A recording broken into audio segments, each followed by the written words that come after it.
ನಿನ್ನ ನಾನು ಈ ದೇವಲೋಕಕ್ಕೆ ಕರೆಸಿದ್ದೇ ಮಹಾ ಅಪರಾಧವಾಗಿದೆ, ಮಹಾ ಅಪರಾಧವಾಗಿದೆ.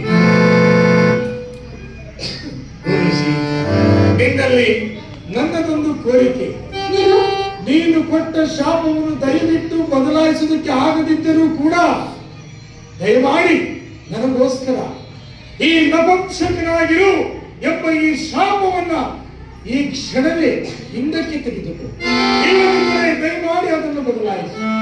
ನೋಡಿ, ನೀವಾದ್ರೂ ಇಷ್ಟೆಲ್ಲ ಕೇಳಿ ಕೂತಿದ್ದೀರಾ ಅಂತ ಹೇಳಿ ನಾನು ಕೊಟ್ಟ ಶಾಪವನ್ನು ಹಿಂದಿರುಗಿ ನಾನಂತೂ ಹಿಂದಕ್ಕೆ ತೆಗೆದುಕೊಳ್ಳಲು ಸಾಧ್ಯವಿಲ್ಲ. ಅದಕ್ಕೋಸ್ಕರ ನನ್ನ ಮಾತಿನ ಪ್ರಕಾರ ಈ ಅರ್ಜುನನಾದರೂ ಒಂದೇ ಒಂದು ವರ್ಷಗಳ ಕಾರಣ ಇವನಾದರೂ ಗೃಹಂಗಳೆಯಾಗಿ ಜೀವಿಸಬೇಕು. ಎಂಥ ಕೆಲಸವಾಯಿತು, ಎಂಥ ಕೆಲಸ. ಅರ್ಜುನ, ಅರ್ಜುನ, ದಯಮಾಡಿ ನನ್ನನ್ನು ಕ್ಷಮಿಸಿಬಿಡಪ್ಪ, ನನ್ನನ್ನು ಕ್ಷಮಿಸಿ. ಆದರೆ ಈ ದಿನ ಈ ಊರ್ವಶಿ ಕೊಟ್ಟಿರುವ ಶಾಪ ಹಿಂತೆಗೆಯಲು ಸಾಧ್ಯವಿಲ್ಲದ ಕಾರಣ ನಿನಗೆ ಕೇವಲ ಒಂದೇ ಒಂದು ವರ್ಷಗಳ ಕಾಲ ಗೃಹಂಗಣಿಯಾಗಿ ನೀನು ಬದುಕುವುದಕ್ಕೆ ಶಾಪವನ್ನು ಕೊಟ್ಟಿದ್ದಾನೆ.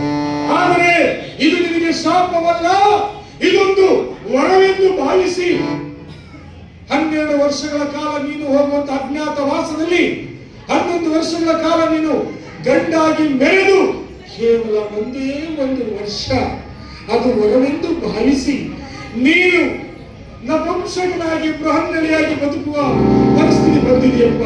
ದಯಮಾಡಿ ನಮ್ಮನ್ನು ಕ್ಷಮಿಸಪ್ಪ, ಕ್ಷಮಿಸಿ.